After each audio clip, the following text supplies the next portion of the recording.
शायद मुझे इसकी ट्रांजैक्टरी पर काम करना होगा। मैं इससे उड़ने वाली तलवारों की नई सीरीज बना सकता हूँ। शायद मुझे ये कालघाती पर ट्राई करके नहीं देखनी चाहिए थी। अब मुझे समय निकालकर और 5 नंबर तलवारें बनानी होंगी। वसीम ने कहा। राज और तलवारों की बात सुनकर कांप उठा। अगर ये कालघाती पर इस तलवार की टेस्टिंग नहीं करना चाहते थे तो ये किस पर ऐसा करने का सोच रहे थे?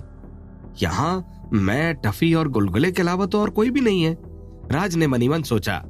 राज वसीम से उसकी बात के असल मायने पूछना चाहता था। राज को डर था कि वो डिस्पोजेबल तलवार नंबर 5 की भयानक सवारी नहीं कर सकता। राज को लगता था कि इसके फीचर की बदौलत वो मर भी सकता था। सीनियर, क्या आप इस तलवार से मुझे भी उड़ाना चाहते हैं? राज ने मनीमन सोचा। हालांकि उसमें इतनी हिम्मत नहीं थी कि वो ये सवाल सीधा वसीम के सामने रख दे। सीनियर, क्या आप मुझे अपना फोन थोड़ी देर के लिए देंगे? राज ने मुस्कुराते हुए पूछा। तुम्हें मेरा फोन चाहिए, लेकिन तुम्हें मेरे फोन की क्या जरूरत है? वसीम ने पूछा। जब मैं रहस्यमयी टापू पर गया था तो मुझे वहां पर कुछ अच्छा मिला था। मेरे पास ऐसी 16 बेलें हैं, इसलिए मैं सीनियर शाही शेर से बात करके ये पूछना चाहता हूँ कि इससे शाही जूनियर की कोई मदद हो सकती है या नहीं। राज ने मुरझाई बेल निकालकर कहा। अच्छा, ऐसी बात है तो मैं शाही शेर से बात करने में तुम्हारी मदद कर देता हूँ। यहाँ आओ और आंख पर काबू करने की कला का इस्तेमाल करो। मैं देखना चाहता हूँ कि इस काम में तुम कितने माहिर हो गए हो। अगर तुमने ये ठीक से कर दिया तो मैं तुम्हें रक्त और कुंडलिनी की गोलियां बनाना सिखा दूंगा, वसीम ने कहा। इसके बाद वसीम ने अपना फोन निकाला और छुपकर उसमें छेड़खानी करने लगा। इसके बाद राज ने आंख का काम संभाला और वसीम ने शाही शेर को प्राइवेट मैसेज किया। शाही शेर, मैंने सुना है कि तुम अजगर के कंकाल पर मुरझाई बेल ढूंढ रहे हो। अगर तुम्हें वो बेल चाहिए तो मैं ऐसी 16 तुम्हें दे सकता हूँ, वसीम ने कहा।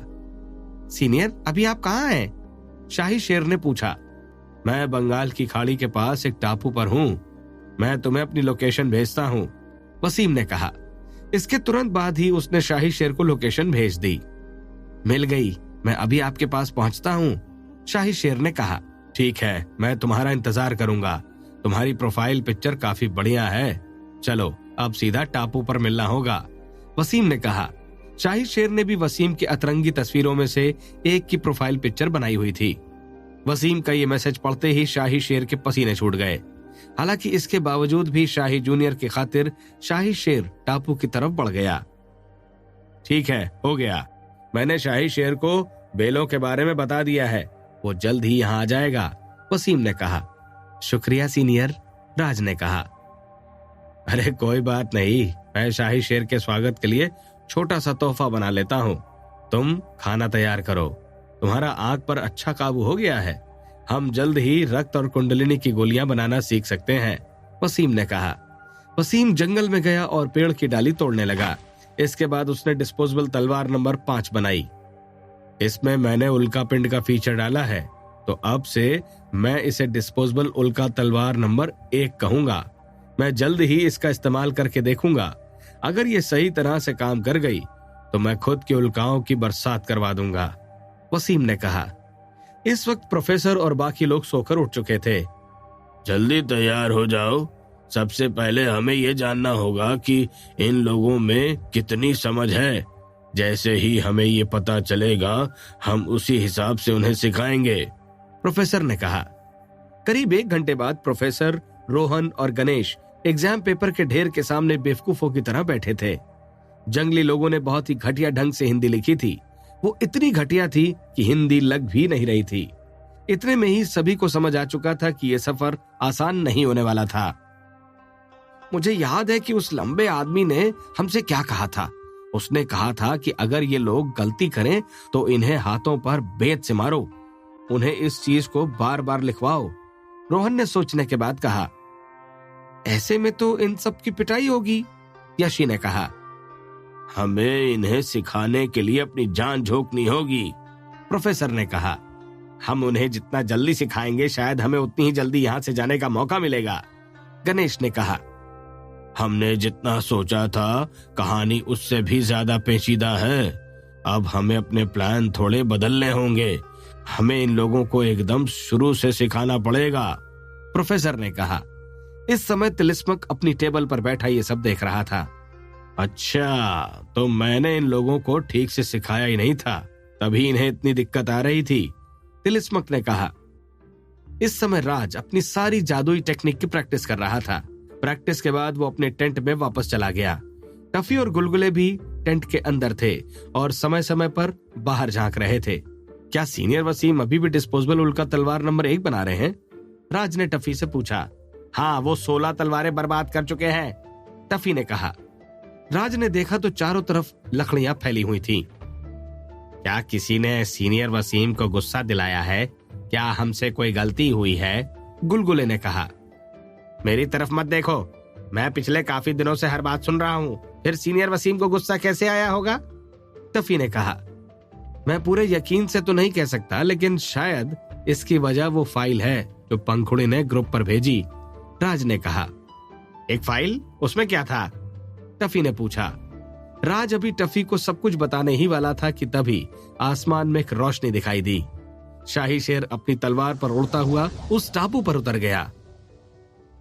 तुम तो काफी जल्दी ही आ गए, वसीम ने कहा। शाही जूनियर को इन बेलों की बहुत जरूरत है, इसलिए मैंने जल्द से जल्द आने की कोशिश की, शाही शेर ने कहा। लगता है तुम बहुत जल्दी में हो, वसीम ने पूछा। हाँ, मुझे थोड़ी जल्दबाजी तो है, शाही शेर ने जवाब दिया।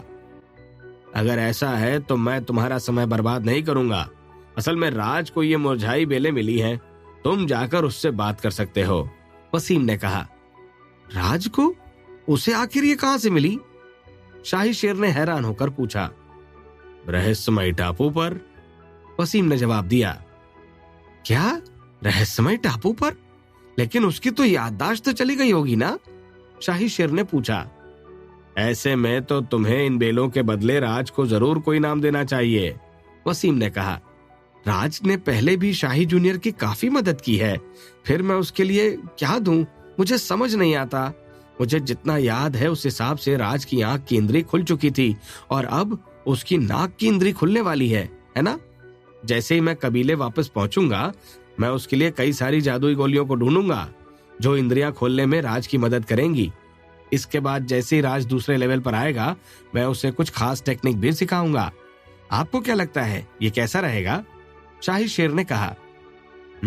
तुमने जो भी देने का सोचा है वो काफी है, लेकिन एक दिक्कत है, वसीम ने कहा। ये सुनते ही शाही शेर हैरान रह गया।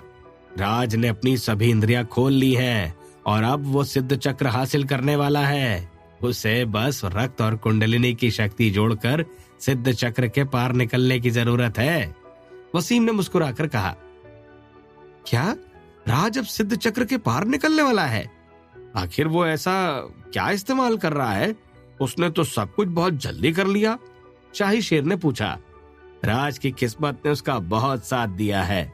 हालांकि उसने जिंदगी और मौत के बीच का दायरा भी काफी करीब से देखा है। इस हिसाब से तुम्हारा तोहफा इतना बेहतर भी नहीं है। अभी तुम्हें जल्दी है तो तुम जाकर पहले राज से बेलों की बातें कर लो।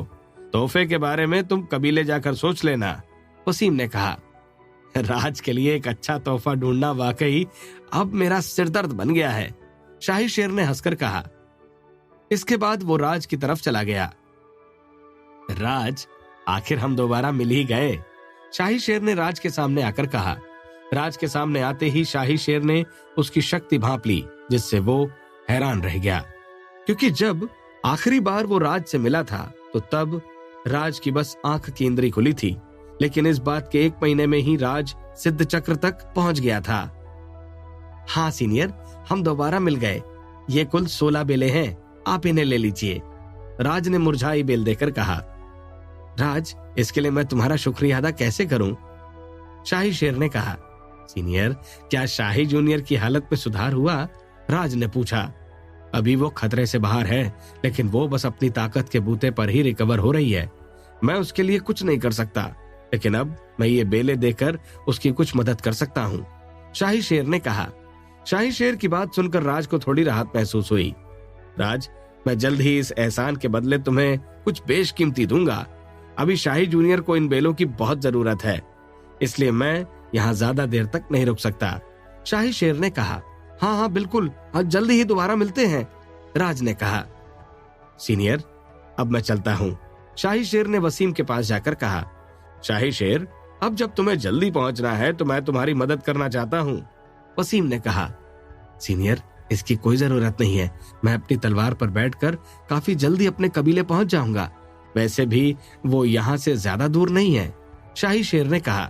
लेकिन मैं तुम्हें भेजने के लिए इंसिस्ट करता हूँ, वसीम ने मुस्कुराकर कहा। इतना कहते ही वसीम ने डिस्पोजेबल उल्का तलवार नंबर 1 को एक्टिवेट कर दिया। ये मेरी नई खोज है, मेरी बाकी डिस्पोजेबल तलवारों के मुकाबले ये सबसे तेज है, इसमें कई सारे नए फीचर्स हैं, वसीम ने कहा। सीनियर, आप काफी अच्छे हैं, लेकिन मैं आपको परेशान नहीं करना चाहता, मैं अपने आप ही चला जाऊंगा, शाही शेर ने कहा और उसकी तलवार उसके पैरों के नीचे आ गई। शाही शेर तो वसीम के जवाब का इंतजार करने के लिए भी तैयार नहीं था। अब कुछ नहीं हो सकता, मैंने पहले ही तुम्हारी लोकेशन लॉक कर दी है, इसलिए अब मैं ही तुम्हें भेजूंगा। मुझे पूरा यकीन है कि तुम कुछ पलों में ही अपने कबीले पहुंच जाओगे, वसीम ने कहा और तलवार को इशारा करके आगे बढ़ा दिया। पलक झपकते ही किसी तूफान की तरह तलवार उड़ गई, जिसमें सिर्फ शाही शेर की एक लंबी चीख सुनाई दी। क्या शाही शेर अपने कबीले पहुंच पाएगा? क्या वसीम का अगला शिकार राज बनने वाला था?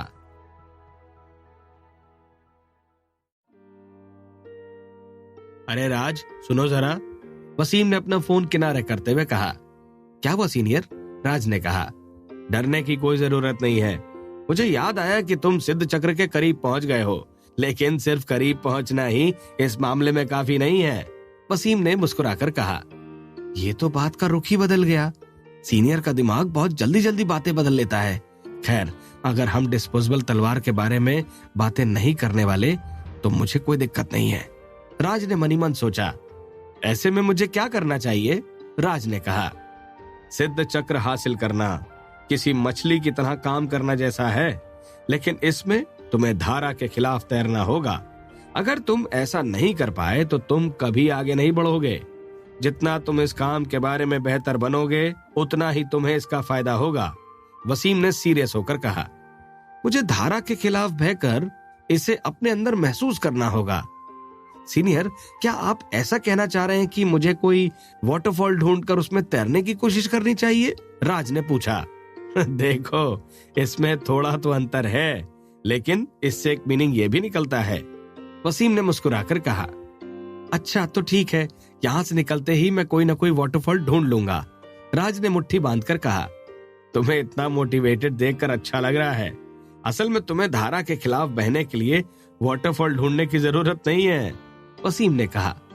अगर मुझे वाटरफॉल की जरूरत नहीं है तो मुझे क्या ढूंढना चाहिए? कहीं इसका मतलब ये तो नहीं कि सिद्ध चक्र हासिल करने का कोई और तरीका भी है? राज ने पूछा। बिल्कुल सही, हाल में मैंने इस बात को और गहराई से समझा है और मैंने एक नई स्किल सीखी है। इससे मैं तुम्हें सिद्ध चक्र हासिल करने पर कैसे महसूस होता है वो बता सकता हूँ, वसीम ने कहा। इन्होंने क्या नया स्किल सीख लिया? लगता है सीनियर मुझे तलवार सर उड़ाने का तो नहीं सोच रहे हैं, राज ने राहत की सांस लेकर सोचा। सीनियर, आखिर ये कौन सा स्किल है? राज ने पूछा। राज, तुम्हें भ्रम वास्तविकता के बारे में पता है? वसीम ने पूछा। भ्रम वास्तविकता? हाँ, मुझे इस बारे में जानकारी है। इसमें एक ऐसी भ्रम की दुनिया बन जाती है जो असल लगती है, राज ने सिर हिलाकर कहा। उसे अगले ही पल रेगिस्तान और हरे चोगे में लड़के का ध्यान आया। ये चीज शायद वसीम की जिंदगी से जुड़ी थी, तो उसने ऐसा सोचा था। भ्रम वास्तविकता में सब कुछ वास्तव हो जाता है और इसमें फंसा व्यक्ति चीजों को छू भी सकता है। यहाँ तक कि भ्रम वास्तविकता में मिले घाव भी इससे निकलने के बाद भी बरकरार रहते हैं। मैंने जो नई चीज सीखी है वो कहीं न कहीं भ्रम वास्तविकता से मिलती जुलती है। एक जैसी होने के बावजूद भी ये बिल्कुल उलट है, वसीम ने पीछे की तरफ हाथ बांधकर कहा। ये वैसी ही है लेकिन एकदम उल्टा, राज ने हैरान होकर कहा। इस टेक्निक का नाम है असली भ्रम। इसमें कुछ असल घटनाओं को भ्रम में बदला जा सकता है। मुझे अभी बस इसका ज्ञान ही हुआ है, लेकिन ये बहुत रोचक है। चलो मैं तुम्हें करके दिखाता हूँ, वसीम ने कहा। बस ज्ञान हुआ है लेकिन फिर भी रोचक है। सीनियर, मुझे पहले तैयार हो जाने दो, राज ने मनी मन सोचा। लेकिन इसके पहले कि राज कुछ बोल पाता, वसीम ने चुटकी बजाकर स्किल एक्टिवेट कर दिया। लेकिन अगले पल राज को भ्रम वास्तविकता जैसा कुछ भी एहसास नहीं हुआ। सीनियर, क्या आपने असली भ्रम इस्तेमाल कर लिया? राज ने उलझन में पड़कर कहा। इतना कहकर राज ने वसीम की तरफ देखा और वो डर गया। वसीम का ध्यान भटक चुका था, जबकि वो राज के बस कुछ ही दूरी पर खड़ा था। ये अभी ही बातें कर रहे थे और अब इनका ध्यान भी भटक गया। लगता है असली भ्रम काम नहीं किया, बल्कि इसका इस्तेमाल करते हुए सीनियर का ध्यान भटक गया। राज ने मनी मन सोचा और तभी उसे एक और डराने वाली चीज महसूस हुई। ध्यान भटकाने के पहले वसीम ने आगे बढ़ना शुरू कर दिया था, इसलिए वो राज की तरफ बढ़ रहा था। 1 कदम, 2 कदम और अचानक ही वसीम लड़खड़ा गया। अगले पल वसीम आगे की तरफ गिरने लगा। पिछले कुछ समय से वसीम इस तरह से गिरा नहीं था, इसलिए राज इस बारे में बिल्कुल से ही भूल गया था। सीनियर रुकिए, राज ने आगे की तरफ बढ़कर कहा। उसने अपने हाथ आगे बढ़ाए ताकि वो वसीम को गिरने से रोक सके। भले ही राज इस काबिल था या नहीं, लेकिन वो कोशिश करना चाहता था, क्योंकि उसके पास बचने का बस यही एक तरीका था। वो या तो वसीम को रोक सकता था या बस खड़े खड़े तमाशा देख सकता था, क्योंकि यहाँ से भागने का कोई विकल्प नहीं था। राज ने आगे बढ़कर वसीम को पकड़ने की कोशिश की, लेकिन वो ऐसा नहीं कर पाया। वो बस वसीम से कुछ ही दूरी पर रह गया और वसीम सीधा जमीन पर गिरा। एक जोरदार विस्फोट हुआ। राज की पूरी दुनिया हिल गई। अगले ही पल राज एक गहरे गड्ढे में था। इस बार वसीम का ध्यान पहले से कहीं ज्यादा भटका हुआ था और इस बार उसने राज की रक्षा भी नहीं की थी। पत्थर उछलकर राज से टकरा रहे थे। राज दर्द से कराह रहा था। क्या मेरी मौत आज ही हो जाएगी? मैं अब तक कितने ही खतरों से जिंदा बचकर रह गया, यहाँ तक कि मैं सीनियर की उड़ती तलवार से भी बच गया, लेकिन अब मैं इसलिए मर जाऊंगा कि वो जमीन पर गिर गए। राज के दिमाग में खतरनाक ख्याल आने लगे। तभी एक बड़ी सी चट्टान राज की तरफ बढ़ी। राज अभी भी गड्ढे में गिरता जा रहा था और उसके पास इस चट्टान से बचने का समय नहीं था। चट्टान राज के सिर के ऊपर निकल गई और उसने किसी ब्लेड की तरह राज के कई बाल उड़ा दिए। अगले ही पल राज की आंखों के आगे अंधेरा छाने लगा और राज बेहोश हो गया। इस वक्त एक पहाड़ी महारथी जो 6वें लेवल का जादूगर था, वो हवा में उड़ रहा था। इस जादूगर का नाम सरस था। इसी ने राज को बाबा बैरागी के कहने पर स्पेस स्टेशन वाले मसले से निकाला था। तभी सरस की नजर एक तलवार की रोशनी पर पड़ी। अरे, ये तो सीनियर वसीम की तलवार की एनर्जी लगती है। क्या ये उनकी डिस्पोजेबल तलवार है? लेकिन तलवार के ऊपर कौन है? अरे नहीं, ये तो शाही शेर है। लेकिन ये सीनियर वसीम की तलवार की सवारी क्यों कर रहा है? सरस ने दूर से ही तलवार को देखकर सोचा। भले ही सरस और शाही शेर के बीच कोई खास दोस्ती नहीं थी, लेकिन वो एक ही समूह का हिस्सा थे, इसलिए दोनों एक दूसरे से मिलते रहते थे। हेलो शाही शेर, तुम कैसे हो? सरस ने तलवार के पास पहुंचकर कहा, लेकिन इसके जवाब में बस शाही शेर की चीख ही सुनाई दी और वो अगले ही तलवार के साथ इतनी तेजी से आगे बढ़ा कि गायब हो गया। आखिर शाही शेर क्या कहना चाह रहे हैं? सरस ने मनी मन सोचा। खैर, उसने इस बात को नजरअंदाज कर दिया और वसीम की तरफ बढ़ने लगा। वो वसीम से मिलने के लिए बेताब था, इसलिए वो अपने जादुई पंख फड़फड़ाते हुए बंगाल की खाड़ी की तरफ बढ़ने लगा। इस वक्त भ्रामक कबीले में भूपेश भ्रामक पंखुड़ी की उगाई गई चाय का स्वाद ले रहा था। आखिर पंखुड़ी परितोष परिवार और भ्रमताला के बीच के झगड़े के लिए क्या करने वाली है? भूपेश भ्रामक ने पूछा। उसने अभी तक तो कुछ नहीं किया है। मुझे लगता है कि वो चीजों को बस समझ रही है और शायद निपटारा मंच के बाद ही वो कुछ करने का सोच रही है। फोन पर जिष्णु ने कहा, यह अच्छा है कि पंखुड़ी चीजों को बनते हुए देख रही है। तुम भी पीछे ही रहना और इस मामले में हाथ मत डालना, भूपेश भ्रामक ने कहा। ठीक है, मैं समझ गया, जिष्णु ने कहा। खैर, वो इंतजार करने के लिए तैयार था, क्योंकि इसमें कुछ भी करने की जरूरत नहीं थी। उसके आलस के हिसाब से इंतजार करना सबसे बेहतर था। भ्रमताला की हर चाल पर नजर रखना। अगर वो पंखुड़ी के खिलाफ कुछ भी करने की कोशिश करे तो तुम जानते हो कि तुम्हें क्या करना है, भूपेश भ्रामक ने कहा। हाँ, मैं जानता हूँ, जिष्णु ने कहा। वो बस उम्मीद कर रहा था कि भ्रमताला कुछ भी उल्टा सीधा न करे, क्योंकि फिर इस मसले से निपटने के लिए उसे अपनी ताकत इस्तेमाल करनी पड़ेगी, जो कि वो हमेशा बचा कर रखने की कोशिश करता है। इतना कहकर भूपेश भ्रामक ने फोन रख दिया और चाय का एक घूंट और पीकर लैपटॉप खोल लिया। इसके तुरंत ही बाद उसने पहाड़ी महारथी ग्रुप खोला। अरे ये तो वसीम की तस्वीरें हैं, लेकिन इन्हें एक्सप्रेशन पैकेज में कैसे बदला? लगता है ये काम पंखुड़ी ने खुद किया है, भूपेश भ्रामक ने कहा। भूपेश भ्रामक के लैपटॉप में पंखुड़ी का अकाउंट ही खुला था, इसलिए उसने राज और पंखुड़ी के बीच की बातें पढ़ी। खैर, उसे वहां प्यार की खिचड़ी पकते हुए नहीं दिखी, इसलिए भूपेश काफी खुश हुआ। भारत और नेपाल के बीच एक एकांत मेडिटेशन की गुफा में कालघाती के शिष्य लोहघाती ने खुद को कैद किया हुआ था। कालघाती की भविष्यवाणी ने लोहघाती को बहुत डरा दिया था। खुद को कैद करने के बाद लोहघाती ने एक कदम भी बाहर नहीं निकाला था। यहाँ तक कि उसने चारों तरफ करीब 300 रक्षात्मक जादू कर दिए थे। उसने पुरानी चीजों से काफी कुछ सीखा था। उसे मालूम था कि एक सीनियर के ऊपर मेडिटेशन के दौरान किसी ने परमाणु बम पटक दिया था, लेकिन एकांत में रहने के कुछ ही समय में ही लोहघाती बोर हो गया, क्योंकि वो यहाँ जादूगरी की प्रैक्टिस नहीं कर रहा था, बल्कि वो बस एक खराब किस्मत से बच रहा था। वो कई सालों तक मेडिटेशन करने के काबिल भी नहीं था। बोर होते होते उसने अपना फोन निकाला और पहाड़ी महारथी खोल लिया। हालांकि लोहघाती कभी कुछ बात नहीं करता था, वो तो बस सीनियर के मैसेज पढ़ता था, जिसके बाद लोहघाती ने भी वसीम का एक्सप्रेशन पैकेज देख लिया। अनजान टापू पर लंबे समय के बाद राज की आंख खुली। उसे बस इतना ही याद था कि वसीम जमीन पर गिर गया था और फिर कुछ चीजें होने के बाद वो बेहोश हो गया। राज की बेहोशी टूट गई थी। उसे कुछ अजीब महसूस हो रहा था। राज का सामना एक बड़ी अनहोनी से हुआ था। ऐसे में वो खुद को जिंदा महसूस कर रहा था, ये भी बड़ी बात थी। अब आगे राज की जिंदगी में क्या होने वाला था? राज आखिर कब तक यहाँ फंसा रहने वाला था?